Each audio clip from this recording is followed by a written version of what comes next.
Novel محبت سے خدا تک کا سفر، تحریر مہوش صدیق، قسط نمبر 40۔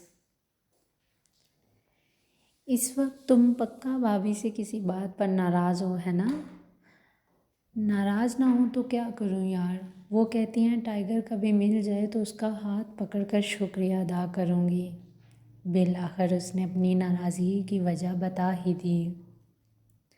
ہاں بس اتنی سی بات یار، تم نے تو مجھے ڈرا کر ہی رکھ دیا۔ بس اتنی سی بات، مجھے تب سے غصہ چڑھا ہوا اور تم کہہ رہے ہو بس اتنی سی بات ہے۔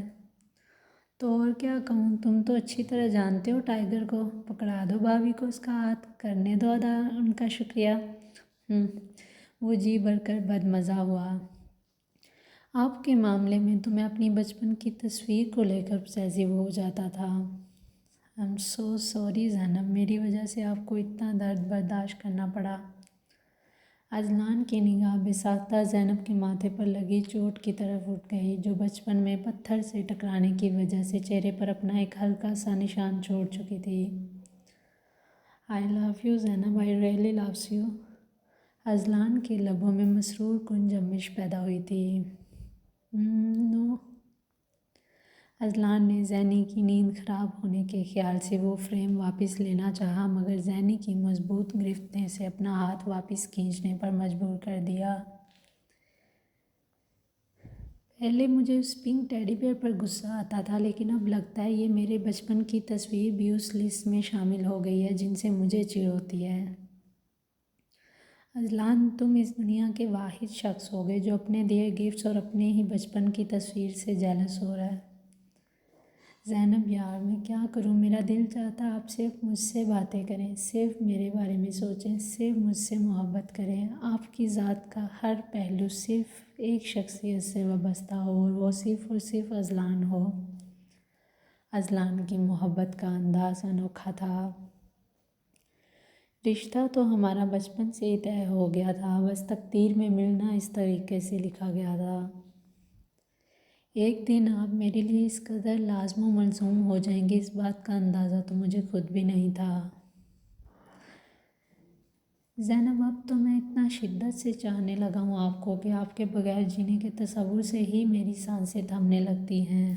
رات بھر وہ زینب کے گہری نیند میں سوتے چہرے کو تکتے اپنے دل کی ساری باتیں شیئر کرتا رہا۔ میری اس پوسیسیونیس کی عادت سے تو عفان بھائی بھی واقف ہیں۔ اذلان اب اس منظر کو یاد کر رہا تھا جب اس نے زینب کی فاطمہ کے ساتھ حد درجہ اٹیچمنٹ دیکھی۔ عفان بھائی، وہ میں ایک بات سوچ رہا تھا، سارا ٹائم تو بھابھی کے ساتھ زینب چپکی رہتی ہیں، آپ دونوں کو تو انڈرسٹینڈنگ کا موقع ہی نہیں مل رہا ہوگا۔ اذلان کے لبوں سے بے اختیاری یہ جملے ادا ہوئے تھے۔ ہاں کیسی باتیں کر رہے ہو یار، سیدھی طرح کہو ان دونوں کو ایسے دیکھتے تمہاری ازلی پوسیسیونیس جاگ اٹھی ہے۔ عفان کو اذلان کے لہجے میں جلن کا شائبہ نظر آیا تو بے ساختہ قہقہ لگا کر ہنس دیا۔ نہیں بھائی ایسی بات نہیں ہے، میں تو بس آپ کے بارے میں سوچ رہا تھا۔ میرے بھائی مجھے زینب سے کوئی پرابلم نہیں ہے، بھلے ہی وہ فاطمہ کے ساتھ 24 گھنٹے ہی کیوں نہ رہے۔ عفان کی فراخ دلی پر اذلان کی آنکھیں حیرت کے مارے پھٹی کی پھٹی رہ گئیں۔ لیکن بھائی اس طرح تو ڈونٹ ٹیل می اذلان، زینب ہر وقت فاطمہ کے ساتھ ہوتی ہے اس لیے تم اتنا پوسیسیو ہو رہے ہو۔ عفان بھائی نے پوسیسیونیس کی عادت کی وجہ سے اس کی ٹانگ کھینچنے میں کوئی کسر نہیں چھوڑی تھی۔ وہ اذلان کی حالیہ کیفیت سے خوب محفوظ ہو رہے تھے۔ جب آپ حیا کی تعریف کر رہی تھی میرا تو تب بھی یہی حال تھا۔ کیا ہوا، حیا کو مس کر رہے ہو؟ نہیں میں تو بس ایسے ہی حیا کے ذکر پر ذرا سٹپٹاہٹ کا شکار ہو گیا۔ اچھا، لیکن میں تو اسے بہت زیادہ مس کر رہی ہوں، اس کے گھر میں آنے سے گھر کی رونق ایسے بڑھ گئی تھی جیسے خزاں کے موسم میں اچانک بہار کی آمد آ گئی ہو۔ اس کی شفاف مسکان، بے ریا باتیں مجھے بہت زیادہ پسند تھیں۔ زینی منہ بسوڑتے گویا ہو رہی تھی، جب یہ میرے سامنے کسی اور کی تعریفیں کرتی ہے تو مجھے اتنا غصہ کیوں آنے لگتا ہے، عجیب پاگل سا ہو جاتا ہوں میں تو۔ اذلان کی پوزیسونیس کی عادت اس کی ہر سوچ پر حاوی ہوتی جا رہی تھی۔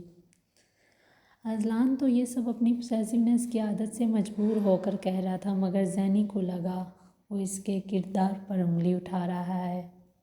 یہ سنگین غلط فہمی ہی آج انہیں اس موڑ پر لے آئی تھی۔ میری اس عادت کی وجہ سے زینب کو کیا کیا نہیں سہنا پڑا، میں ان لمحات کو واپس کیسے لاؤں؟